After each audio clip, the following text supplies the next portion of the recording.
그리스도 안에서 우리를 새롭게 하시고 날마다 주님과 동행하며 기쁨 가운데 살아갈 수 있도록 은혜를 주신 것을 감사드립니다.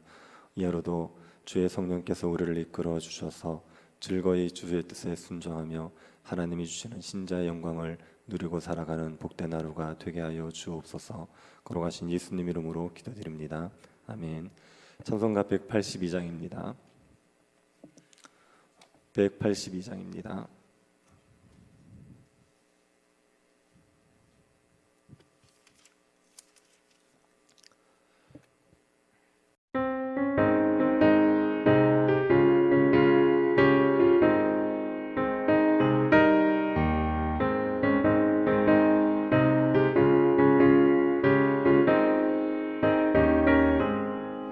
강물같이 흐르는 기쁨 성령 강림함이라 정결한 맘 영원하도록 주의 거처 되겠네. 주님 주시는 참된 평화가 내 맘속에 넘치네. 주의 말씀에 거센 풍랑도 잠잠하게 되도다. 나의 생명 소생케 되는 성령이 하심이라. 모든 의심 슬픔 사라져 주의 평강 넘치네. 주님 주시는 참된 평화가 내 맘속에 넘치네. 주의 말씀에 거센 풍랑도 잠잠하게 되도다. 하늘에서 담비 내리고 햇빛 찬란함같이 우리 마음에 성령이 많이 주님 보내시리라. 주님 주시는 참된 평화가 내 맘속에 넘치네. 주의 말씀에 거센 풍랑도 잠잠하게 되도다.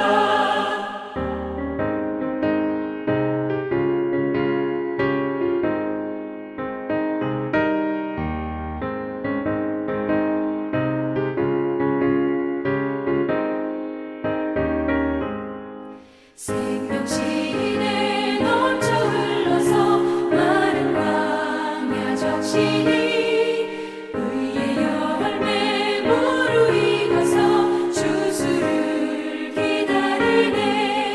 주님 주시는 참된 평화가 내 맘속에 넘치네. 주의 말씀에 거센 풍랑도 잠잠하게 되도다. 놀라우신 주의 은혜로 그의 얼굴 뵙겠네.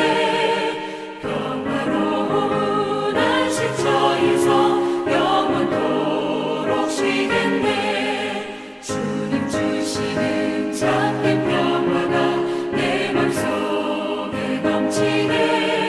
주의 말씀에 거센 풍랑도 잠잠하게 되도다. 느헤미야 12장 40절에서 41절입니다. 느헤미야 12장 40절 41절 말씀 찾으셔서 함께 교독하도록 하겠습니다. 찾으셨으면 교독하겠습니다.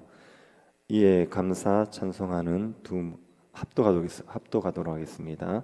이에 감사 찬송하는 두 무리가 하나님의 전에 섰고 또 나와 민장의 절반도 함께하였고 제사장 엘리야김과 마아세야와 미나민과 미가야와 일로에네와 스가랴와 하나나는 다 나팔을 잡았고. 아멘. 우리가 새 교회당에 입당을 하게 되면 입당 감사 예배를 드리게 됩니다. 교회당을 완공하게 되면 하나님께 감사하는 마음으로 예배를 드리게 되지요. 우리가 하나님께 감사 예배 드릴 때 느헤미야가 성경 낭송식을 했을 때와 같은 일이 우리에게 일어나기를 하는 소원이 있습니다. 느헤미야가 성경 낭송식을 할 때 어떤 일이 일어났는지 오늘 본문이 우리에게 말해주고 있습니다. 느헤미야가 성벽 재공사를 마친 후에 낙성식을 하게 됩니다. 근데 느헤미야는 성벽 낙성식을 재건공사가 마치고 나서 곧바로 하지를 않습니다. 최소한 한 달 이후에 하게 되었습니다. 성벽 재건공사는 엘루월 25일에 마쳤습니다. 우리 달력으로 치면은 12월 25일에 마친 겁니다. 그러고 나서 새해가 되었을 때 1월 1일이 되었을 때 이스라엘 백성들 모여서 하나님의 말씀을 듣고 하나님 앞에 회개하는 시간을 가졌지요.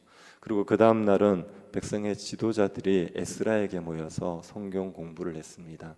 그러면서 초막절을 지켜야 된다는 율법을 보고는 초막절을 지키기로 했습니다. 그래서 7월 15일부터 21일까지 초막절을 지킨 겁니다. 초막절 기간 내내 말씀을 들었죠. 그리고 이스라엘 백성들이 하나님 앞에 다시 한번 모이자, 우리가 회개하게 모이자. 그래서 7월 24일 날 또 날을 정해서 모였습니다. 그날 하나님의 말씀을 듣고 회개하면서 이제부터는 율법을 지키고 살겠습니다. 그렇게 약속을 했습니다. 맹세를 했습니다. 그러고 나서 예루살렘 성에 살 사람들을 채우게 됩니다. 백성의 지도자들, 또 제비 뽑은 사람들, 자원하는 사람들로 예루살렘 성을 채우게 되죠. 그 모든 일을 하고 나서 낙성식을 하게 된 겁니다. 그러니 한 달, 최소한 한 달은 지나서 낙성식을 하게 된 겁니다. 이 낙성식 때 어떤 일이 있었는지 오늘 본문에 기록되어 있습니다. 낙성식에 대한 기록이 있기 전에 먼저 1차 포로 귀환에 참여했던 제사장과 레위인의 명단이 있습니다. 제사장과 레위인의 명단에 대한 기록이 있고 나서 그리고 낙성식에 대한 이야기가 있습니다. 제사장과 레위인의 명단이 기록되어 있는 것은 성전을 섬길 사람들이 제사장과 레위인이기 때문입니다. 1차 포로 귀환에서 돌아온 사람들 중에 제사장과 레위인들만이 성전에서 섬길 수 있습니다. 그래서 그들의 명단이 먼저 기록이 되어 있고 그러고 나서 낙성식을 하게 되는 것이요. 느헤미야는 성전이 재기능을 할 수 있도록 필요한 모든 조치를 한 겁니다. 성전이 계속 운영될 수 있도록 조치를 다 해놓고 그러고 나서 성벽 낙성식을 했습니다. 성벽 낙성식을 하기 위해서 느헤미야는 예루살렘에 살고 있는 레위인들을 다 불러 모읍니다. 27절을 한번 보십시오. 예루살렘 성벽을 봉헌하게 되니 각처에서 레위 사람들을 찾아 예루살렘으로 데려다가 감사하며 노래하며 제금을 치며 비파와 수금을 타며 즐거이 봉헌식을 행하려 하매. 느헤미야가 레위인을 찬양대로 세운 거죠. 레위인들을 불러다가 악기를 연주하게 하고 노래하게 하면서 찬양대로 세웠습니다. 낙성식에 모인 레위인들은 예루살렘 인근 마을에 머물렀습니다. 이들로 인하여서 예루살렘 인근 마을은 사람들로 가득 차게 되었습니다. 그리고 낙성식에 제사장들이 참여하게 됩니다. 제사장들 중에 일부는 낙성식 때 나팔을 불었습니다. 이스라엘 백성들에게서 나팔을 분다. 이것은 하나님의 임재를 상징하는 겁니다. 시내산에서 하나님께서 나타나셨을 때 나팔이 울려 퍼졌습니다. 그리고 예수님 재림하실 때도 나팔 소리가 울려 퍼지게 됩니다. 그래서 나팔 소리는 하나님의 임재를 상징하는 겁니다. 이스라엘 백성들의 나팔을 불 때는 하나님 우리를 기억하셔서 우리와 함께하여 주십시오. 그런 의미로 나팔을 붑니다. 이스라엘 백성들이 전쟁에 나갈 때 나팔을 불거든요. 그때 전쟁에 나가면서 하나님 우리를 기억하셔서 우리와 함께 싸워 주십시오. 그런 의미에서 나팔을 부는 겁니다. 제사를 드릴 때도 나팔을 불 때가 있습니다. 제사를 드릴 때도 하나님 우리와 함께하여 주십시오. 그런 의미에서 나팔을 부는 겁니다. 제사장들이 성벽 낙성식에서 나팔을 부는 것은 하나님 우리를 기억하여 주십시오. 우리와 함께하여 주십시오. 그런 의미에서 나팔을 불었습니다. 느헤미야가 낙성식을 위해서 제사장과 레위인을 모았습니다. 그리고 이들을 낙성식을 위해서 준비를 시키는 겁니다. 30절을 한번 보시겠습니까? 제사장들과 레위 사람들이 몸을 정결하게 하고 또 백성과 성문과 성벽을 정결하게 하니라. 느헤미야는 제사장과 레위 사람들의 몸을 정결하게 했습니다. 성벽과 성문 그리고 백성도 정결하게 했죠. 낙성식을 위해서 준비하면서 제일 힘쓴 것이 성결함이었습니다. 거룩함을 이들에게 요구한 겁니다. 낙성식에 하나님께서 임재하셔야 됩니다. 그리고 찬양과 감사를 받아주셔야 되지요. 그러자면 이스라엘 백성들에게 필요한 것은 정결함입니다. 죄를 가지고 있으면서 어떻게 하나님의 임재를 누리겠습니까? 그러니 제사장들과 레위인 백성들 하나님 앞에서 정결할 수 있도록 느헤미야가 정결함을 요구하게 된 거죠. 우리가 예배를 드릴 때도 우리에게 필요한 것이 정결함이다. 이것을 우리가 기억해야 됩니다. 예배를 드리기에 우리는 정결함이 있어야지 하나님의 임재를 누릴 수가 있습니다. 말씀을 선포하는 목회자에게 정결함이 요구되지요. 찬양대에게 요구되는 것도 정결함입니다. 예배를 드리는 성도들에게 요구되는 것도 정결함입니다. 목회자가 설교를 하기 위해서는 성경을 많이 알아야 됩니다. 가르치는 은사도 있어야 되고 언변도 있어야 됩니다. 그런데 이런 기능적인 것보다 더 중요한 게 정결함입니다. 하나님 앞에서 말씀대로 살지 않고 아무리 말을 잘하고 재미있게 설교를 한다고 해도 거기에 성령이 임재하시겠습니까? 사람들의 영혼이 새로워지는 일들이 일어나겠습니까? 찬양대가 노래를 너무 잘합니다. 그런데 찬양대원들이 예수 그리스도에 대한 믿음이 없습니다. 예수를 믿고 거룩하게 살려는 모습이 없습니다. 주중에는 노래방에 가서 노래 부르고 술 마시고 놀면서 주일에는 성가대로 찬양대로 노래를 부릅니다. 평소에 사람들에게 그렇게 욕을 하면서 찬양을 합니다. 그러면 하나님께서 그 찬양을 기쁘게 받으시겠습니까? 정결하지 않은 자의 찬양을 하나님께서 받으시겠습니까? 우리가 예배를 드릴 때 먼저 와서 기도하는 것도 우리에게 정결함이 필요하기 때문입니다. 하나님 앞에 예배할 때 정결함이 있어야 되죠. 우리가 말씀대로 다 살았어야 된다, 그런 얘기가 아닙니다. 말씀대로 살지 못한 죄에 대해서 회개하고 하나님 앞에서 자신을 거룩하게 하고 제사를 예배를 드려야 되는 겁니다. 제일 중요한 게 예배 때 중요한 게 정결함입니다. 낙성식에서도 정결함이 중요했던 겁니다. 느헤미야가 낙성식을 위해서 참가자들에게 정결함을 요구했습니다. 느헤미야 요구에 따라 사람들이 각자를 정결하게 하나님 앞에 드립니다. 그러고 나서 낙성식이 이루어지는 겁니다. 낙성식을 할 때 느헤미야는 무리를 두 무리로 나눕니다. 그리고 한 무리는 에스라가 이끌게 하고 한 무리는 자신이 이끌게 하는 겁니다. 그리고 두 무리가 성벽 위를 나누어서 돌아서 성전에서 만나게 됩니다. 지도를 한번 보시겠습니까? 지도를 한번 보여주십시오. 지도를 보시면 성벽을 다 완공하고 나서 이스라엘 백성들이 성전에서 제사를 드립니다. 그런데 성벽 위를 두 무리가 나누어서 가는 겁니다. 어디에서 올라갔는지 성경에는 정확히 기록되어 있지는 않습니다. 그런데 아마도 골짜기 문에서 올라갔을 거라고 추측을 합니다. 골짜기 문에 올라가서 거기에서 한 무리는 에스라가 이끌고 분문과 샘문 쪽으로 돌아서 성전 쪽으로 가는 겁니다.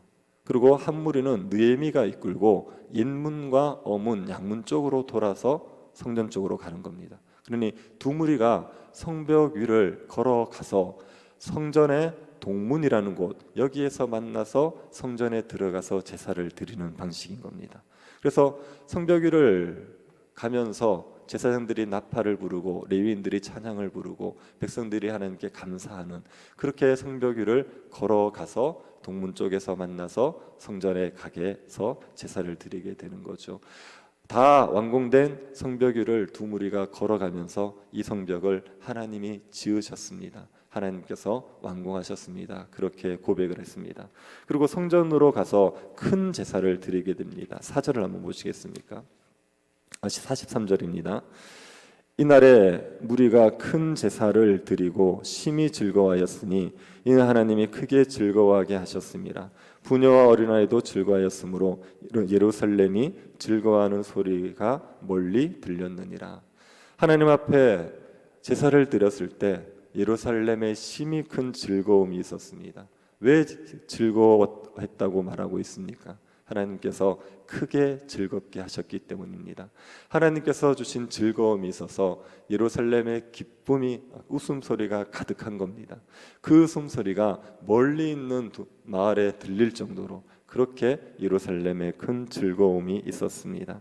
성벽 재공사를 하고 예루살렘이 사람들로 채워졌습니다. 이 모든 일은 하나님의 은혜로 된 거죠. 백성들이 하나님의 은혜에 감사하고 영광을 돌렸을 때 하나님께서 이스라엘에게 큰 즐거움을 주신 겁니다. 예루살렘에 즐거움이 가득했다. 이것은 예루살렘이 예루살렘답게 회복되었다는 의미입니다. 예루살렘은 하나님의 도성입니다. 성전이 있는 하나님의 도성이죠. 하나님이 임재하시는 곳입니다. 하나님이 임재하시는 곳에는 반드시 기쁨이 있습니다. 하나님이 함께 하시는 곳에는 즐거움이 있기 마련입니다. 이 땅에는 슬픔과 고통이 가득하지요. 그 이유는 하나님을 떠났기 때문입니다. 하나님과 분리된 채 살아서 삶의 슬픔이 가득하게 되는 겁니다. 하나님이 함께 하시면 반드시 기쁨이 있습니다. 하나님이 함께 하시는 예루살렘에 기쁨이 가득한 건 너무나도 당연한 겁니다.